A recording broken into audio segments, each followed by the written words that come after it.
meet up my pronouns are she or her, but I would really prefer for you to address the panel as a whole. Now I'm going to let our panel to introduce themselves from my furthest left to furthest right. Hi, my name is Dan. Best of luck, everyone.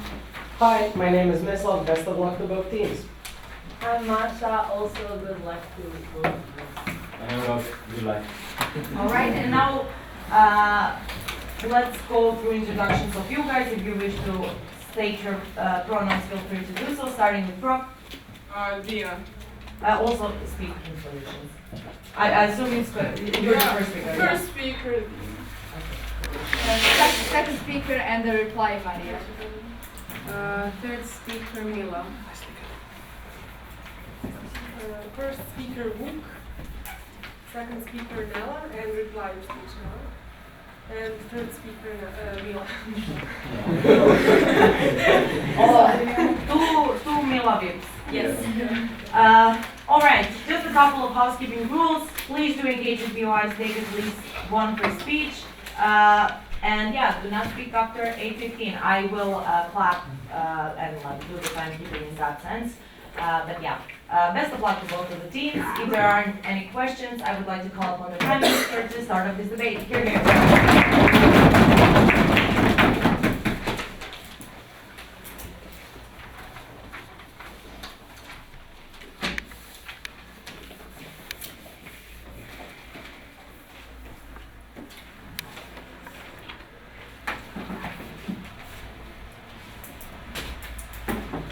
Okay, 3, 2, 1. So first of all, let's frame this debate. Normalization and awareness of mental health happened prior to commercialization. And that's because, first of all, you can't profit of something that is not already normalized in society. And second of all, businesses wouldn't enter a market that is stigmatized because that would lead to backlash. And businesses don't have an incentive to go in a market that's like not to create profit. And second of all, and third of all, awareness happened because of many other reasons, like popularity of sharing personal experiences on social media, larger prominence of mental health in popular media like movies and TV shows, and larger amount of public funding being invested in mental health research. For example, when celebrities die from suicide, their friends and families start foundations to spread awareness and give resources to people in need. Now, let's move on to our first argument, that commercialization of mental health awareness leads to harmful advices on battling mental health problems. Like, content about mental health is also shared through social media, and mostly in the short formats like TikToks, Instagram Reels, YouTube videos, and stuff like that.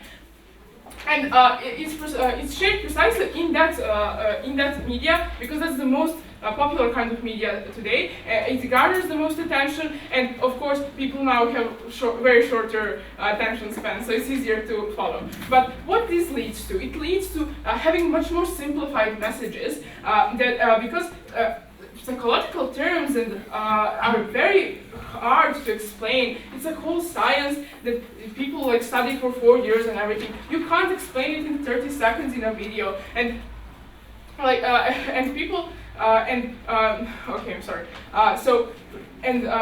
To make it more approachable to public, you actually want to make it more simplified because people generally don't like to watch things that they can't understand on the first try. No one is going to look at a TikTok video and open a psychology textbook and look at what it's really about. These videos are actually made to entertain because every incentive for every social media influencer is in the first place to actually make money, and that means garnering attention. So you want people to come back to your content, so you want to take money out of them. This makes them split into multiple parts. Like, I will explain this in my next video, in my next book, and stuff like that, which means that you never get the full picture. You never get the full understanding of a topic. And videos are made for fun so that people would watch them. You don't get into full detail, and most of them are made by unqualified people and are clickbaity. And I will psychoanalyze this celebrity and whether they have schizophrenia. And even though everyone knows that those kind of videos aren't true, people do assume that how these schizophrenic tendencies are described and stuff that is pictured in this video is true. So that is a very good way to spread misinformation. Now, commercialization of mental health awareness gave rise to underqualified mental health gurus. So most people will join the psychology field because there is no money to be made here. More views and videos, more demand for these services and stuff like that. Commercialization leads to the rise of mental health influencers and mental health coaches who usually not qualified because there is no actual way to check on social media whether someone is an actual psychologist or just is, I don't know, pretending to be one, or just doesn't claim it at all, just makes this type of content. And it's very hard to actually disprove them. Now, people who actually did study this for years are probably not making this kind of content, because YouTube and social media is actually a very risky business, and you are much more likely to search for a real job inside your profession because it's much more secure and much more well paid. So no one can actually check qualifications of these people who are on social media. An example for bad gurus would be that, for example, BetterHelp, a very famous app for talk therapy, employed people who are underqualified because they knew that they could pay these psychologists less. Now, how do these gurus in the first place look like? They're like these mental health influencers who want to make entertaining content for more people to engage to make more money. So people can't understand these nuanced scientific terms in a short amount of time, so you will actually make it simplified. And also, because you want to garner attention, you will make it more clickbaity and more controversial, because controversial stuff on the internet always goes viral, which means that if you say, I don't know, you will get a cure from depression by running 20 miles a day and stuff like that, those people, that stuff will actually garner attention on the internet. And in comparative, it's much more worse to get these advices from these unqualified people, these bad advices that get no advices at all. And here's why. When you get a bad advice, it can actually negatively impact and harm your mental health. So if you already have a mental illness, for example, I don't know, you have autism, ADHD, whatever, and then somehow, and then you scroll TikTok and you're influenced to think that, oh, maybe I have signs of schizophrenia, it will actually be much worse for you because you will internalize all that stuff. And even if you want to try to make it as positive, as better for you to try and make it help you, you will often blame yourself if you don't succeed in these things. If they say, oh, you will feel better if you just, I don't know, drink water a bottle a day or whatever, in this toxic positivity like gurus and stuff like that, you will just do that, and then you will feel horrible because you will think, oh, that didn't work for me. Doesn't mean that something is wrong with me, because notice how all of this content is made for general public and not for a specific individual. And for a specific individual to actually have a better mental health, it's important to have tailored advices and tailored experiences to help them through their journey. Yes? If those stuff are so controversial, why are you likely to believe them in the first place? I already explained how even in the cases when this content is obviously made for fun and not by qualified individuals, often some assumptions you make that are true. For example, how they describe ADHD, you assume, okay, well, that's true. What do I know? And even if it's, for example, you may say, okay, their explanation for how that's cured is crazy, whatever. You're not going to believe that, but you're going to believe how that illness occurs in the world. Now, what are impacts? First of all, advice will be simplistic and won't fully explain your conditions. Because of this simplistic advice, it probably won't be successful. You will feel like a failure, and you will blame yourself for that failure. You won't work on yourself, as you would have lost hope. You will lose motivation to work on yourself even more, because if you tried all of this stuff you saw on the internet, your friends share or whatever, you actually lose more motivation, because more things you try and fail, the less likely you are to try again. And that's very bad for people who actually battle with mental illnesses and don't have adequate and don't actually go to talk therapy and stuff like that, it would actually stagnate and worsen their conditions. Now, second impact is that you would think you know about mental illness, so you would more easily self-diagnose yourself and others, trivializing these problems, and you will get stuck in a loop of consumption. You believe you will get better by consuming this content, and your life just wouldn't change at all.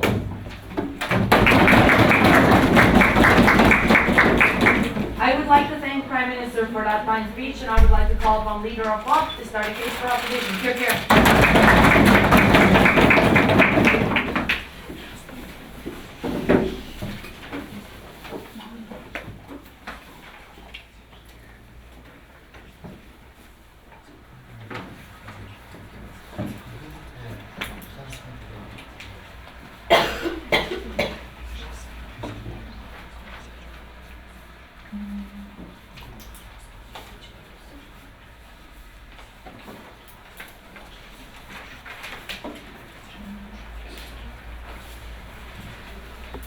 I'll start my speech in 3, 2, 1.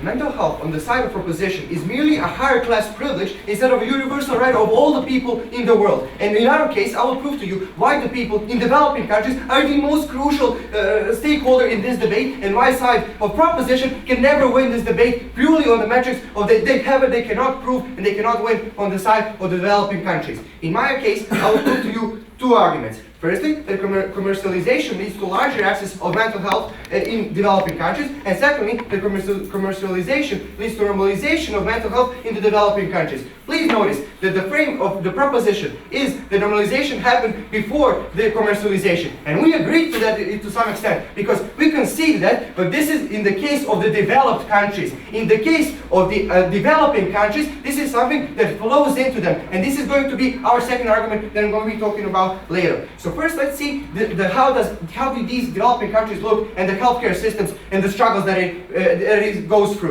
Firstly, developing countries have a low living standard. This means that people just have lower income rates. Secondly, the healthcare system is barely functioning. It is basically on strings. It is understaffed, underpaid. The people have to wait long lines in order to get to medical healthcare. The people just they cannot stay with a long time with a therapist, with a doctor. It is just not as accessible to everyone to access these public healthcare. Please later. Mental health is especially underfunded in these countries because it is not normalized yet. Because it is there is still a large stigma around it, and thus countries are more inclined to invest in more traditional ways of medicine that they found more appealing and more publicly accepted. And this is what makes it awful for these people to find medical help in their countries. This leaves them with only one option in the current state without commercialization, and that option is private healthcare. And please notice that private healthcare is the triple or 4 times the amount of money that an app or a service that is offered online can cost. This is something that is not accessible to these people. These people cannot afford a $50 an hour therapy. These people cannot afford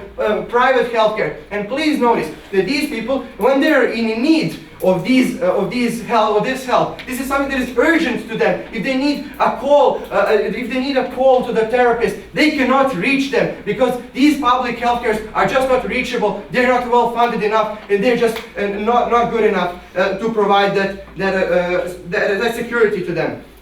So that leads me on to our first argument, and that is the commercialization leads to a larger access to mental health services. Before the commercialization in these countries, let's see the counterfactual. There were some media, there were some books, but they were mostly boring. They were mostly unattainable for you. They were just something that you just don't take up in your life. You just don't seem interested into it. But they're just not so approachable to common people. It is mostly filled with professional terms. It is just not something that is appealing. And it is just basically the small amount of them were actually published and written in your language. So they were not as accessible. Whereas now, please later, Mila, when there's an increased amount of mental health services which are offered, we have the meditation apps, therapy apps, for example, BetterHelp. And please notice that these apps actually require some kind of certification for you to get access to them. To become a therapist, to become a doctor, you need to present some kind of a certificate in order to access these apps. So this is not just some gurus who actually sign up to the app and tell you lies. These are the people who actually have kind of certificates, diplomas, who can actually help you in the ways you're searching for. And there is now a competition between these apps. Because of the commercialization, we actually get better apps. We get more competitive apps that now can fight to have better experts alongside them, or to lower their prices. And this gives us two mechanisms. And first being that we can get better services because we have better experts on the apps, or they're cheaper because the competition is so large that they have to lower their prices. Third thing is they're offered online, and please notice how important this is, because this is accessible 24/7. This is something that you can call when you're in a state of emergency. This is something that is crucial for you when you're in a state of anxiety, when you're in a severe depression state. And second thing for this specific the offered online mechanism is this is accessible to people who live outside of the cities, just people who are not reachable in other cases. And the competition on the market actually makes new approaches on these matters, how to fight the methods, how to fight these diseases. This just brings in new methods. If you don't like talking person to person, which you would have to do in private therapy or in public healthcare, you can now just talk on the phone. If you have severe anxiety of seeing people, this is something that just helps you fight these issues on more tailored and suited way for you. And what are the impacts of this? Firstly, people from developing countries have some good alternative to going to therapy. This is something that gives them an alternative for such an expensive thing that they cannot afford. This is something that gives them ability to access it 24/7. Second thing, it is really hard to find the right therapist in real life. You have to try a lot of them. This can be really expensive. When commercialization happened, you can see the picture, you can see the description of these therapists. You can see what they're specialized in. If they're specialized in anxiety problems, in depression problems, you can easily choose the best methods for you. And this is really important for this debate. This gives us the reasons for people to go to therapy in the first place, because it is so accessible and it's so affordable now. POI. Okay. Access to bad content can literally ruin your life if giving bad advice, which would probably be the case here because you cannot advise. Thank you, Mila. Thank you. Let's see. Let's talk about who comes out on your feed and how this actually mitigates their point. Firstly, the videos that come out to your feed are often the most viewed videos, the most commented videos. This means that these videos create a lot of discourse. This means that in the comments, you will actually see if the information is false. And you will actually not believe it if you see that 1,000 of comments says this is bullshit, this is something that is not true, and you just won't believe it. Secondly, you have a rational thought. If you see information that is just not easily recognizable, you will just not believe it. It's as simple as that.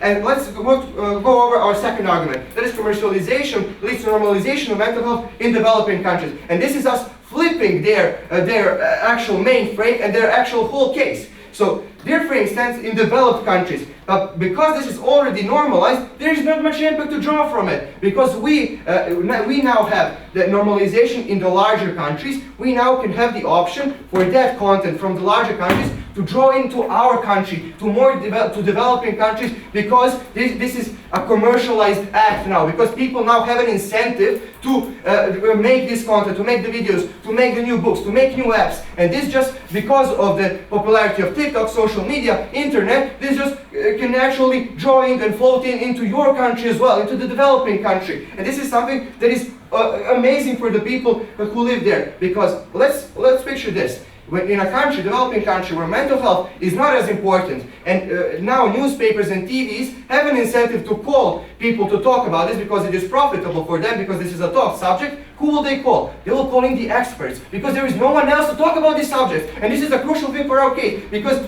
if you have, on our case, we actually have people who are experts talking about these issues on TV, newspapers, and viable methods of information, because there is no one else to talk about these problems in these countries. And this is the most important thing. It is giving healthcare and medical healthcare to people who in the alternative world would never get it. Thank you. I would like to thank leader of opposition for that fine speech. And I would like to call upon Deputy Prime Minister to continue with the case for Proposition Kirke.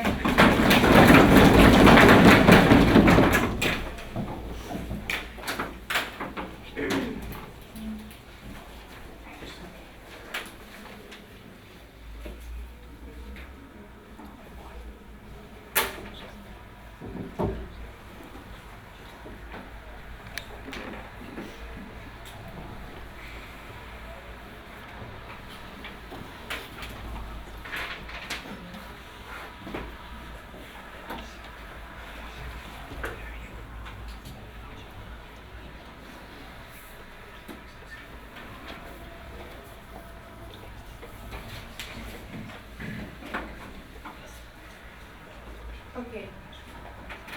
I'm going to start in 3, 2.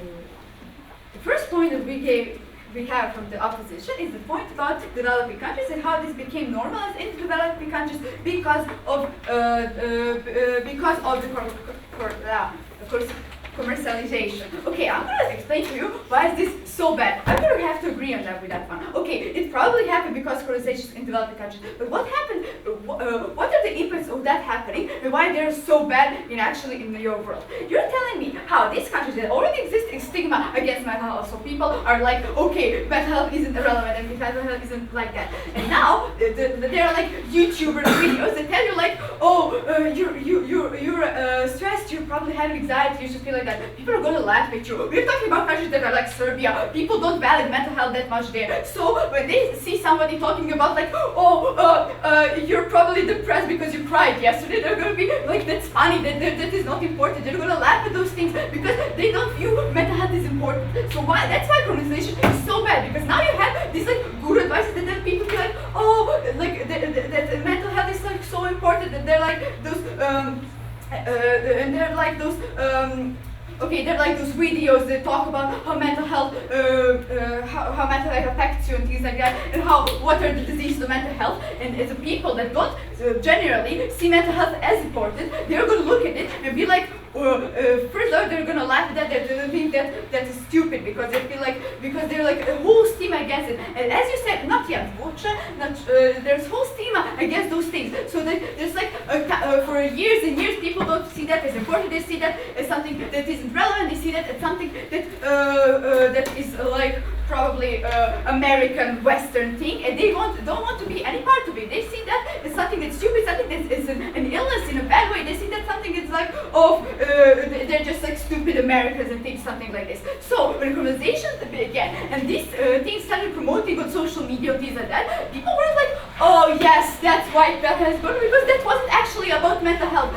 Notice how those videos, those apps aren't actually explaining to you how mental health is like, they're not explaining to you like the process of human beings. We already explained how these aren't really good psychologists. There's like some people that give you some sort of messages like, you're okay, you're gonna be better. Like these are the signs of depression, something like that, that aren't usually true, which I'll reveal later. And those are the reasons why this kind of mental health promoting in developing countries is really bad. What are the impacts of really bad promoting mental health in developing countries? First off, people feel even more scared to confess they're mentally and to confess there's something wrong with them, because now there's like they have an idea that mental illness is something like, oh, I was sad, oh, I cried, oh, I'm bad, I'm feeling bad or something like that. So they even feel even worse to just come forward to someone or go to psychiatrist. And secondly, they tell you how this is great, now everybody has access to mental health and things like that. I'm going to explain to you why this is actually really bad, and how people, for the people in developing countries, that is like worse to get these bad advices than to get like no advices at all, and why you probably have some good advices on the other side. Okay, so what's happened to you when you had like this kind of like advices that are not relevant? And I have to go back to where they were saying like, oh, but these people have certificate diplomas. If they have certificate diplomas, they will work for much better money as a private. Not yet. As a private psychiatrist, and also notice how these ads don't have an incentive for you to like check your diploma or something like that, because they want to like hire as many people as they can, and they know that they can't pay really like educated psychiatrists very well. So what do these people usually like? They would maybe have diploma for like a 7-day psychology course, but not like an actual diploma of like 4 years or something like that. And why is this really bad? Why those advices won't be good? They also tell you like, oh, but now you'll have comments, and if you comment like this is really bad, I don't understand why would people they're telling you now there will be like competition on the market, there will be new ways of treating, and that like people will comment if something is stupid. I want to tell you 3 things. First off, notice how they sent you the developing countries, this is how awareness became. So I'm gonna tell you that people probably don't know how actually treatment works and what is actually a good way of treating somebody. So I don't understand why people would be like, oh, this is stupid. They probably don't know why that is stupid. The people that actually do know that are like psychiatrists and things like that have like probably are that probably just doing something else. And also they tell you how there will be a competition on the market, new ways of treating, and like they will actually you can find something that actually suits for you. But their also book says like it's really hard to find like a good psychiatrist.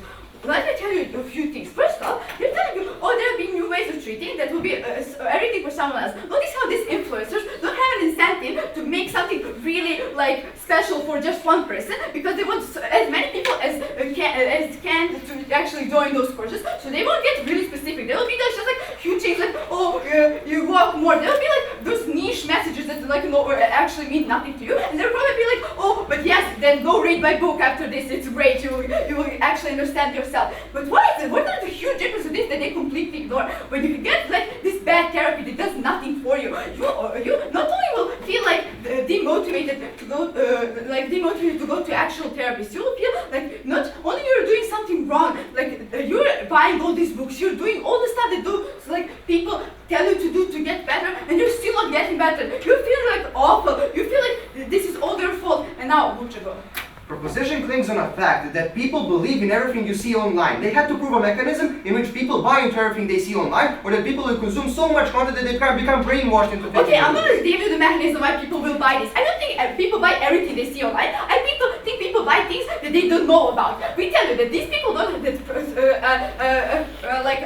a generally person doesn't know a lot about psychiatry. This is a really complicated subject. They don't know about it a lot. That's why they believe it, because it's like niche messages. It's not like something, usually it's something crazy. It's probably something like, oh, brief for people like, okay, I guess it's fair. You should reach more. Not now, Nella. They're probably like, oh, okay, that's okay. You should reach more. But they don't understand that it will actually not help you.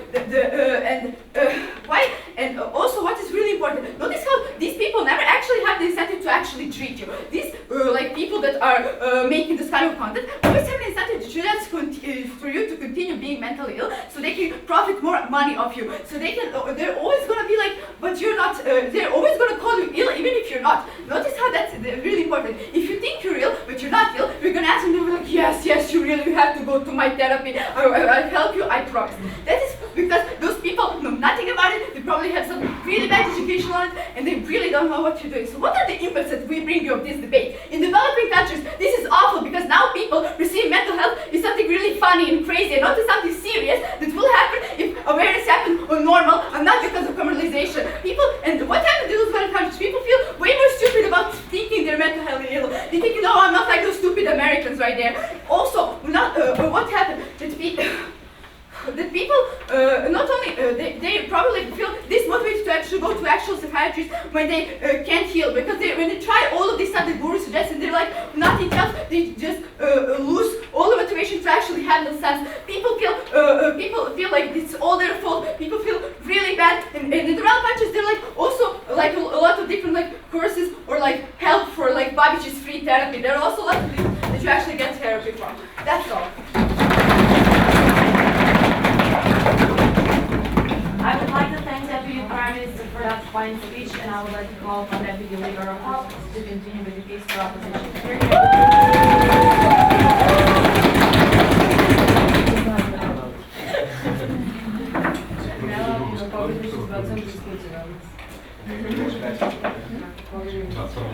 A dobra, masz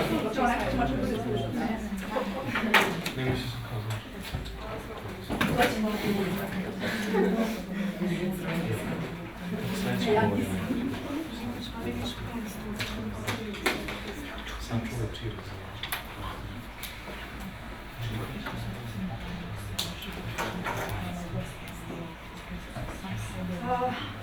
going to start in 3, 2, 1.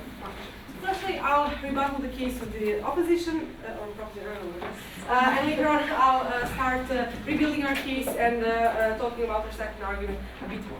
So the first argument we get is basically how harmful advices are basically bad because you simplify messages, and that basically doesn't actually, they didn't give us an exact impact of that. So what if the messages are simplified, there is no actual impact of that, you just get contradictory later on when you say that you believe all of this stuff because they are so hard to comprehend. But then you said they are very simplified in order for you to start believing them and comprehend.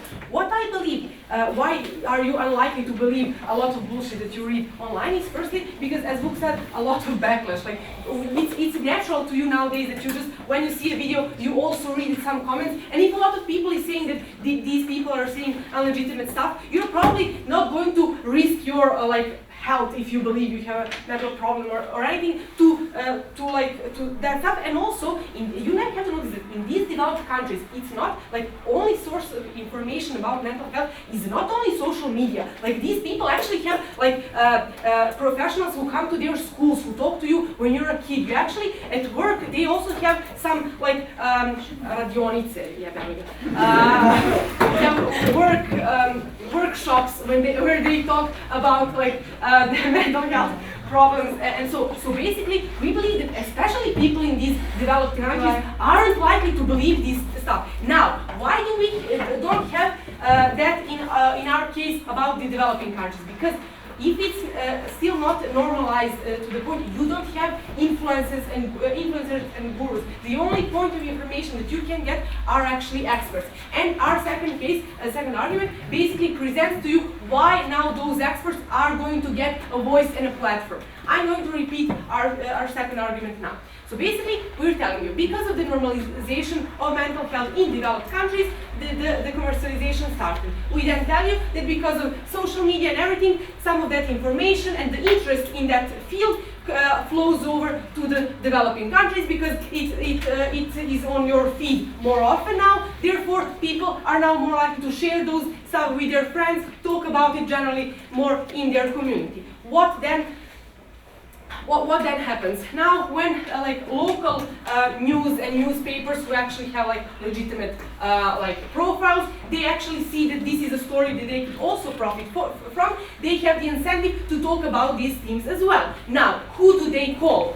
They don't have these influencers and crazy gurus in their countries, so the only people they can call are experts. And now these experts are basically talking about the things that they wanted to speak so many years before about in their country, but they just didn't have the platform. They now can't present the field and the field of work they've been studying for so long. Therefore, the information that these people get at first are legitimate things that professionals tell them. Therefore, we believe on our impacts of this are basically that now people are actually understanding the gravity of problems of mental health, and also they're aware of how often these things actually happen. What are they now more likely to have? They're more likely to recognize symptoms of these problems in themselves or in their in the other people. For example, parents in countries like Serbia, when their kid is depressed, they often tell it, oh, this is just a phase, he's just sad, he's hitting puberty, and they don't even try to take them to a doctor to see if he has any problems. In our case, when that parent watches RTS and not pink, watches new TV channels and reads news, he can actually see that there is a problem. Maybe their kid isn't in their room locked 24/7 because he's going through a phase and listening to emo music. Maybe he has a problem and he should check that. And now, even if he doesn't have a problem, they at least check. And now, I'm just going to mention one of the impacts of your second argument about the mental health gurus, how they're bad and everything. You basically you basically talked about, I don't know, how basically, yeah, you're more inclined to buy some useless things that these people sell you, like books and everything, because you either have or think you have mental illness. Now, you basically say at the end, what is the impact of that? Your life doesn't change. Nothing happens. Because you didn't mention the impact explicitly, I just believe that the impact is what? You're going to throw some money away. It's not so bad. And listen to this. Even if you are so concerned that you have a disease, you have it or not, doesn't matter. You're telling me that basically you're going to get sad because your book doesn't, because some book you read doesn't work. No, if I'm so concerned about my health, I'm going to try to reach some other methods. I'm going to maybe go to a therapist, for example. Like, I don't think that because some books are not helping me, I'm just going to get sad and I'm going to sit in my room and do nothing about it. If I'm so concerned about my health, maybe I will go to therapist. Okay.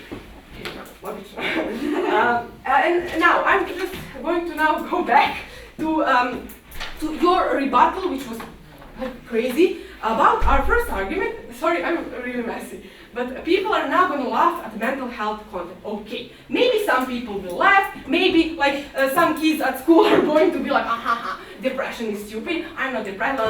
But it still raises discourse. Firstly, like there still is more talk about this, and when there is more talk about this, that leads to our mechanization about why these problems are going to be more talked about in the media of those developing countries,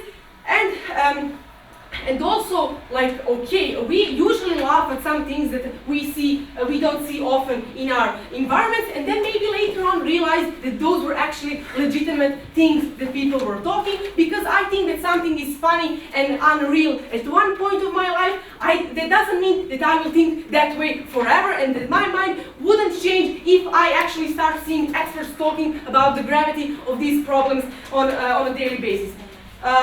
Okay. So now you also mentioned how, self-diagnosing, how people are now going to self-diagnose more. Okay, I don't see the why is that so bad. Like, people are okay. The worst case, like the case that would happen probably is that, okay, they will at some point realize that maybe they don't have like an illness, and maybe because they're so scared, they're going to go to therapists and realize they don't have anything, and that's going to be the end of it. But in a case that you're defending, you basically, in the developing countries, you make people who actually have illnesses and who can't reach their therapist, they have to Google those stuff, and they have to self-diagnose because they're Googling and they're just trying to find out what the hell is wrong with them. Therefore, I believe it's much, I think self-diagnosing is really bad, but I think that it's worse in your case, whatever, because now people with actual illnesses who really want to find out what is wrong with them in developing countries don't have access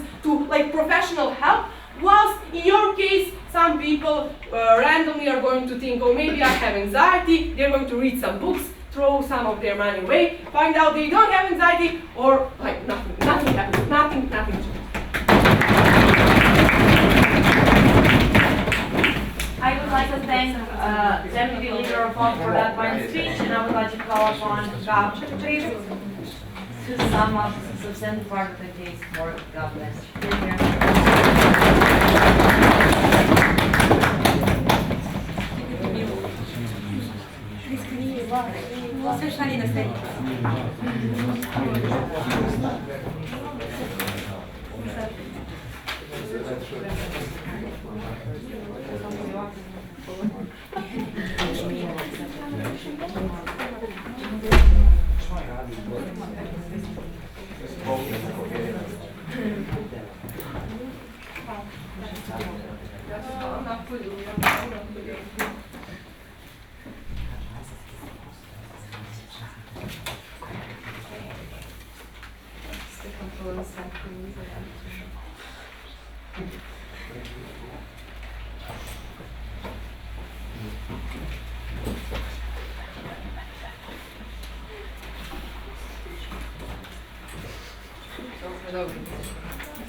To svaki mili govor 20.000 papira.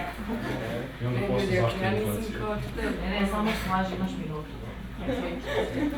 Pusti ti zle jezik.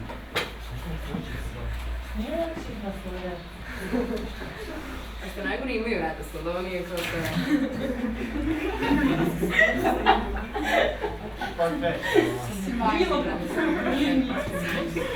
I reci ono što si napisao, please. Baš je bitno.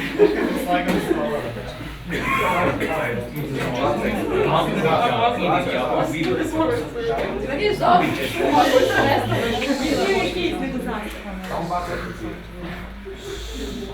Pa ovo ću baciti u papiru. Eto, generalno radim. Duša. Ajde, Ne, brat, pa čekajte, jebote, vi me koncentrišete sad, čekaj, levo, čutite sad 5 sekundi. Hvala.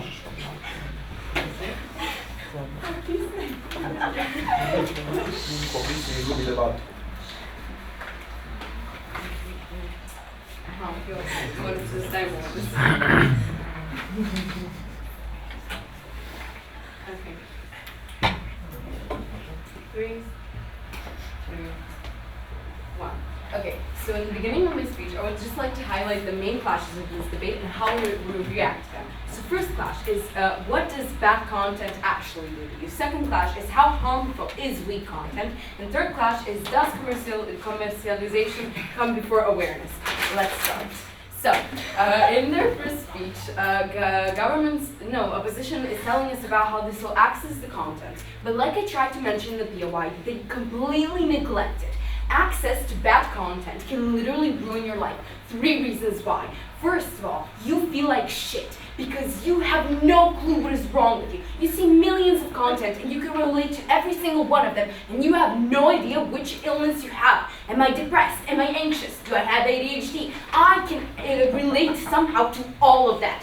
I am so lost in myself. I have no clue what to do and I'm given such poor mechanisms on how I can actually deal with all of these because I can't heal all of these diseases because I have no clue which one of them I have, but I know that everything is wrong with me. Second of all, I'm so lost because I have no clue what to do with all of this content. Every day I'm scrolling through TikTok, the algorithm is giving me everything I react to, and I have no clue which one of these is actually me. Am I bipolar? Am I just sad? Am I going through a tough time? I have no clue. I'm limiting myself to the only option of mental illness, not even giving myself a chance to fix some mistakes from the past.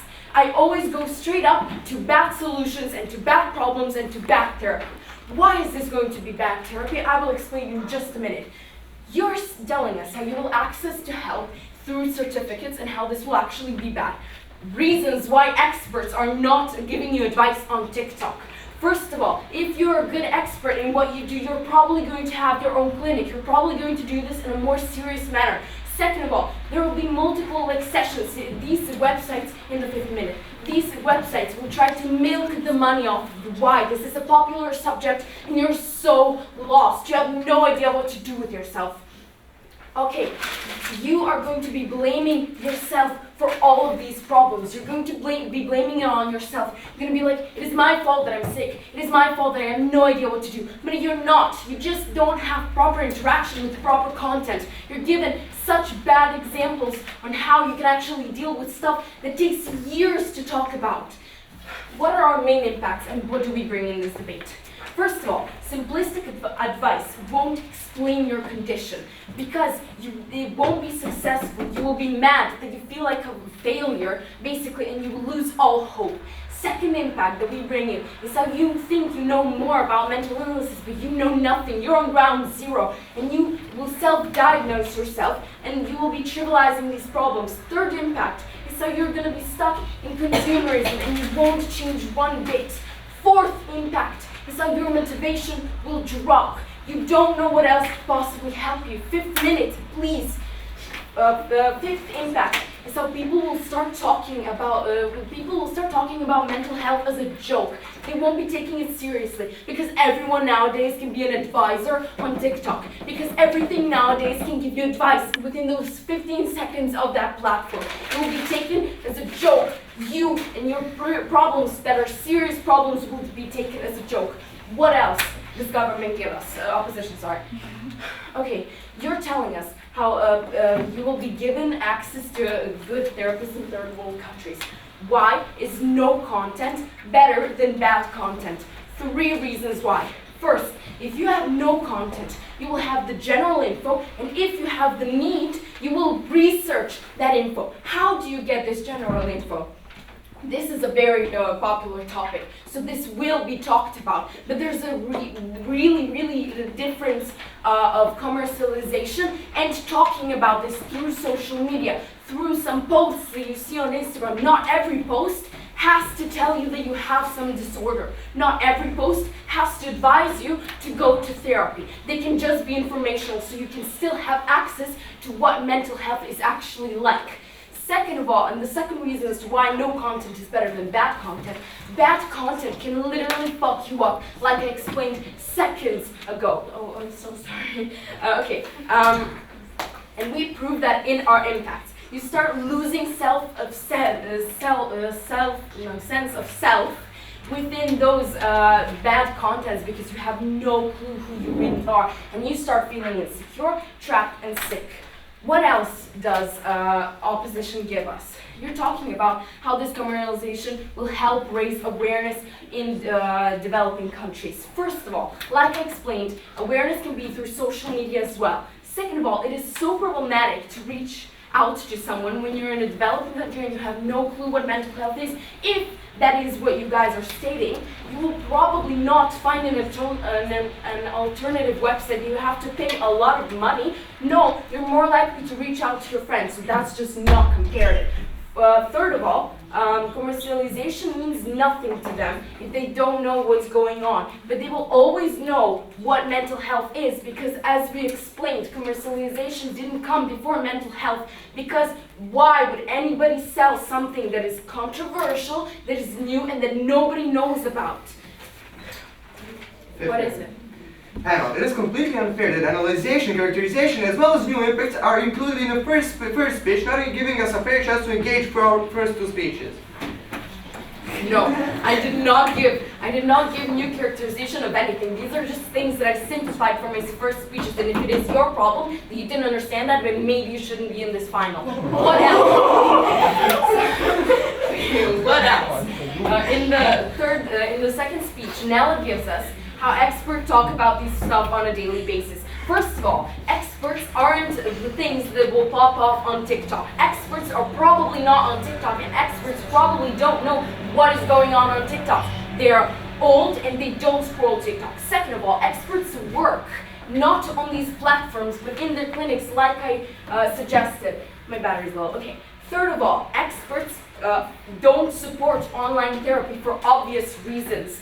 They are never going to tell you, go on online therapy. No, because online therapy can be fake certificates. It can be faked everything. They can just be milking the money out of you. Or here you have personalized stuff in your life.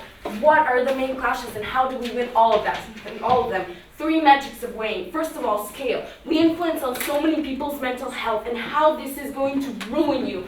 In your best case, brings out just confused kids who have no clue what to do with themselves. Okay, intensity. We change the way you act about mental health. Well, you cause unseriousness about mental health in this topic due to bad therapists and more bad diagnoses that may not even be true. What do we bring you in this debate? We bring you how bad contact literally kills you inside and how much it harms you already, bad mental health.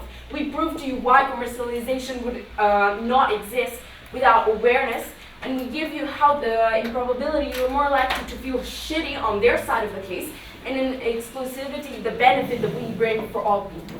So proud of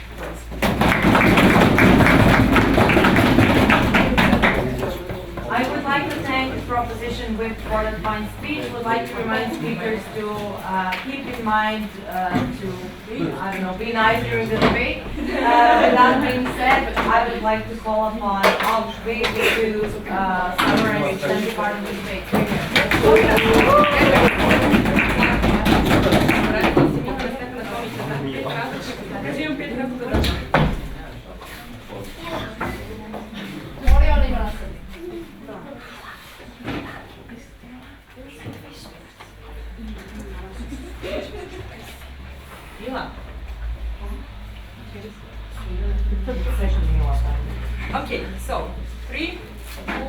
Fine. So first of all, I'm going to start with some rebuttaling. They gave us two arguments, and I will now explain why. First of all, they're based on wrong characterization, why are simply not true, not important in this debate. And then at the end, we will wait with our two arguments, which are kind of in clash but not really. And then I will explain to you why we won this debate. Okay. So first of all, their first argument about harmful advices is based on the wrong characterizations. So first of all, they told you that all of this is happening on social media, and all of this is based on like short videos on TikTok or Insta Reels. That's simply not true. We gave you a characterization that is like more balanced, and yes, there is some sort of this on social media, but the most of these self-help things are based on these apps where you pay a symbolic price, so somebody from home or some other kind of help can be provided to you when you need it. So basically, you pay somebody to help you from this app. Next thing, they basically trick you into thinking that this is some kind of like neuroscience that these therapists are talking to you. They say you can explain it. You can explain something that has been taught on faculty for 4 years in some short video. Of course you can, but nobody is doing that in real psychotherapy. In psychotherapy, you're not explaining the whole science of psychology to somebody. You're just hearing their problem and giving them some solution or advice. Next thing, you can absolutely cover some small like part of this science in like a short video or something. Like symptoms of some disorder can be easily simplified. Just say like these are the symptoms and these are the impacts of it. So basically, this is why their first argument doesn't stand, because it's basically based on this analyzation that everybody is like rushing into this, and it's short and simplified, and because it's based on the wrong characterization. Their second argument is based on the rise of mental health groups. So first of all, again, bad characterization number 2. They're talking about like some simplified clickbaity headlines about like how drinking water and running 20 miles a day helps you like beat depression. First of all, why nobody will buy into this? First of all, you will have backlash, as my second speaker explained to you. When you put something like that on the internet, it's inevitable that somebody will say, yes, this person doesn't know what he's talking about, don't listen to it, this is the real thing. Next, second thing, there is a narrative that internet isn't true, or at least that it has to be checked. That's something that everybody knows, and that everybody has been like taught from like childhood, that not everything you see or like read from the internet is correct. And 3, as Dina said, this health content is usually made like to be funny and like quirky, and basically that will be the main reason why people want to take it seriously. They would see it like some funny video and won't take it seriously. That's the 3 reasons why their impacts aren't correct and why they aren't standing. Next line of analysis about self-diagnosing. Notice how self-diagnosing happens on both sides of this table. Why? There's 2 reasons. First of all, you have no access to therapy in these developing countries. As Book explained to you, it's very, very hard to get an appointment and any help like at states clinics, and you have no money for private doctors. So basically, you have no access to therapy. Second reason, you have small awareness, but just because you're living in this kind of country, you have small awareness about what mental illness are really about. So you know what you will do? You will go to the internet, you will pick the first random website that is talking about, probably like kuret.rs, this is how depression looks like. You will believe it because you have not, you don't have any awareness because of it, and basically this misinformation will bring you a much greater harm on their side of the house. Next thing, I will now go to the second stage. They said that basically because of stigma in like the developing countries, people will now see this as like a joke. Or depression is a joke because some TikToker is telling you about. Yes, maybe in some extent like old and conservative people will see this like that, but it will, as Nella said, create a much needed discourse that will bring, first of all, the only people in these countries who have something to say on this subject, psychologists and psychiatrists. They will bring them to talk about something that is like currently on the news and currently like a pretty big story, something like that. The next thing they said is that basically the people in like developing countries, like in Serbia, see this like some American stupidity and how Americans make everything like a big fuss. Yes, but notice how everything that was kind of brought into developing countries from the West was at first seen as some American stupidity, and then with time it was normalized to the point where now we talk about depression is a real thing, not as much as some joke. Next thing, the educated therapist would work a real job. I will now explain to you why. First of all, people who don't have degree but have some kind of education, like some smaller, like a few courses or something like that, that do have some kind of like, maybe not faculty degree, but some kind of things they can show to you that they know what are they doing, will probably choose this kind of engagement in their field rather than like opening their own clinic. And two things for like people who have faculty degrees. First of all, this is very, very often their side job. And the second thing is this is a great alternative for psychologists who want to work from home, which is a thing that is growing in every country in the world. Next thing. Yes, they also said that basically because this is something you pay for, that it is now it's morally bad, and that these people have no incentive for you to actually make you feel better. But notice how doctors are also paid for their job. Private doctors, you pay them for every appointment you go to, and yes, maybe on their side of the house, then you should never go to anybody who needs to pay for them because they have no incentive to make you feel better. That's just not true. Now let's get to WAME. We have two main clashes. First one is about harmful advices, and on our side, accessibility of healthcare. Well, why do we win this class? First of all, we give you correct characterization of developing countries, the patients in them, and the healthcare system. They give you the wrong characterization of where does this manifest and how does it look. Because of that wrong characterization and less small analysis, this leads to a small impact who is also poorly analyzed and came out of the wrong characterization. We gave you an impact who is winning on the metrics of exclusivity because this is a unique benefit and it is unique alternative for their case. And second, the metric of scale of impact, because this impacts 90% of the whole world population who is living in developing countries.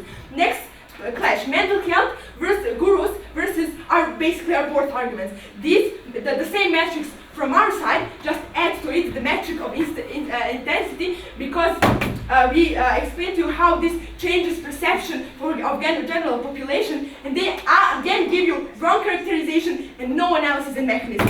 Thank you. I would like to thank opposition for the fine speech. Opposition reply, the floor is yours to sum up of the you're here. Meni je omiljeni govornik u ovoj debati ona Mila što radi treći govor. Ova druga Mila. Which one is it?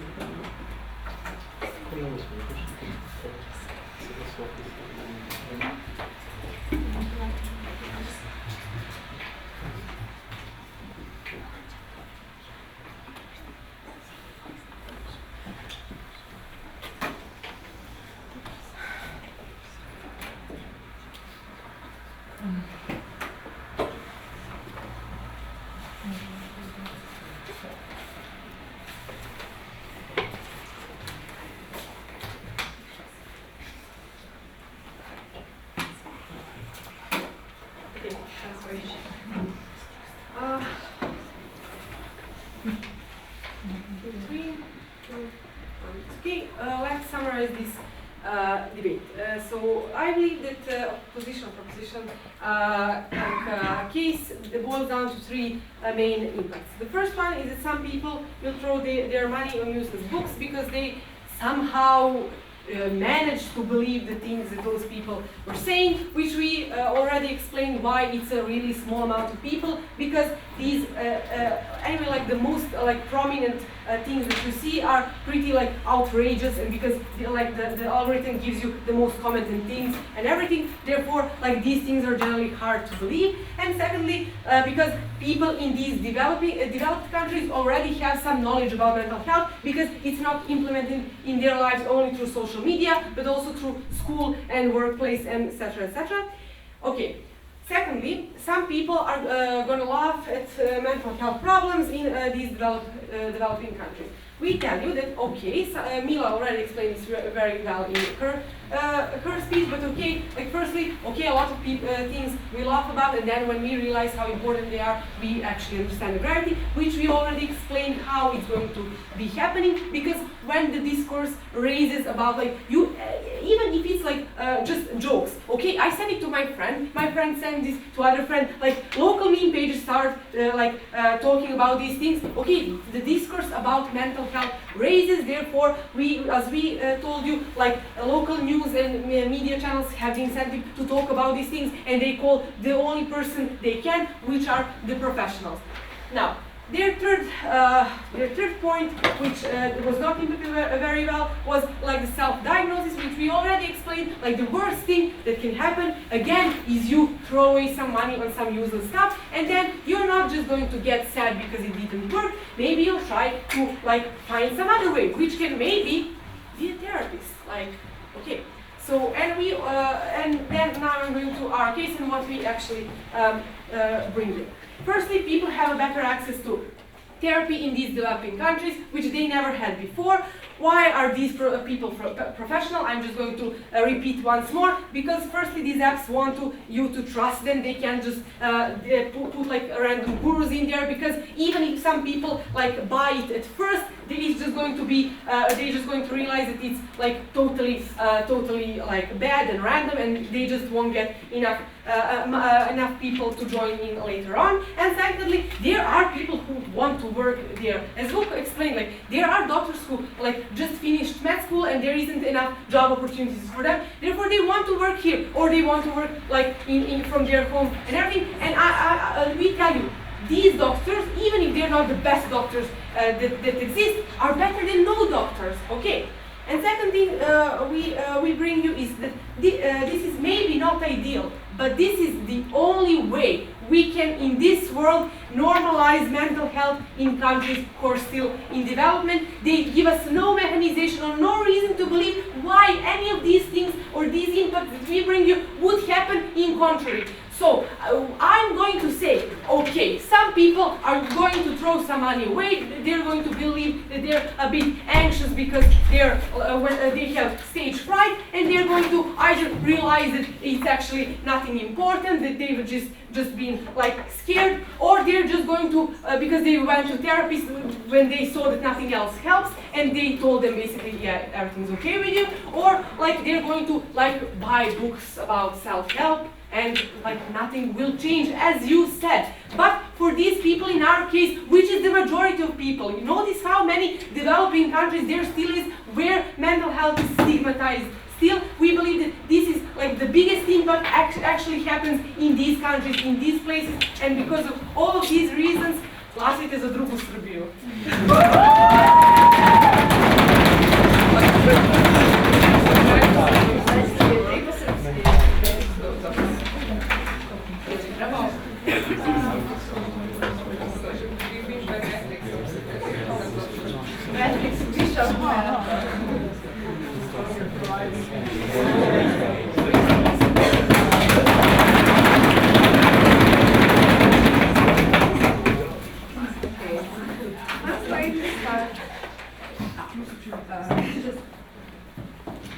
So what are the main clashes with this debate, and why, even though it looks like they have like a lot of analysis, there are like a lot of contradictions in their case. Why just we win this debate as Serbia 3.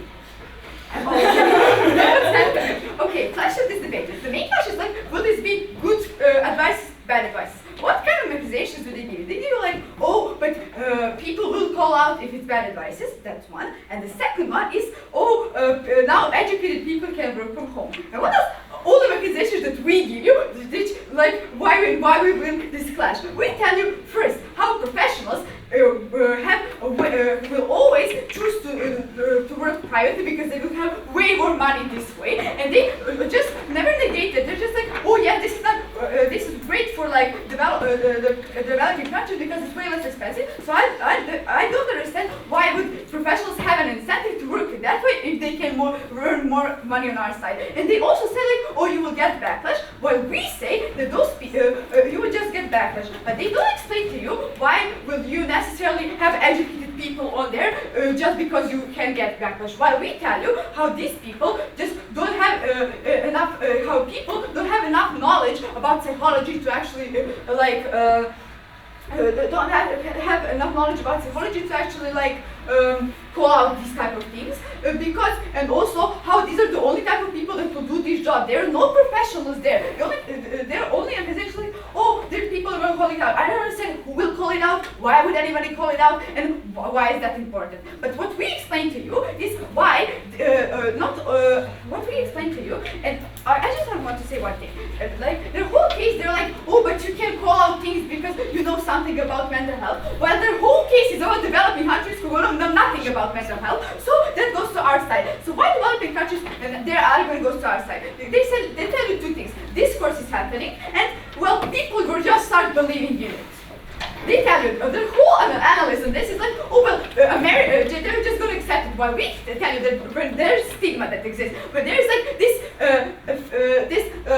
bad representation of mental health through all this media, through those ads, that people will just start hating it way more. And we give you a lot of numbers for this, such as that people will be now way more scared to actually go through therapy. You're telling me that developing countries, I tell you in my speech that even in developing countries there are some sorts of cheap therapies like mental health groups, but in your world, because because mental health is like perceived as the like haha worst American thing ever, those people will be scared to search for those things, will peer pressure to go there, and also they will just feel awful. So what is this happening? What are the few matches that we will weigh this debate on? At the end of the day, what they give you is that that in developed countries people will have more access to those those therapy that is bad to you, and that in the less developed countries you will also have those those bad advices that you have. And we explain to you why bad advice is so bad. We explain to you how this will affect you to start thinking that you have a lot of mental illness because those advices will never be good. And we are the only ones in this debate to explain to you why these advices are bad, or how these people don't have enough knowledge, how they can, of course, how this will always be some niche messages that nobody can understand correctly, and how this always be bad. And they tell you like, well, if something doesn't work, you will just go, at the end of the day, go to a psychiatrist. And we tell you that you will lose motivation in actually going to a psychiatrist if you just feel always like you're doing something wrong. You read all those books and you're still not mentally good. Maybe there's something wrong with you and not with them. At the end of the day, with the metrics, like we impact way more people. To explain to you why in developed countries this is especially important. To explain to you how peers react to this and why this will be so bad. Vote for Serbia 3. I would like to thank government employees for the fine speech, also the teams once again. Congrats, best of luck for the announcements. Please leave as soon as possible from this room and get out of the room. There isn't a lot of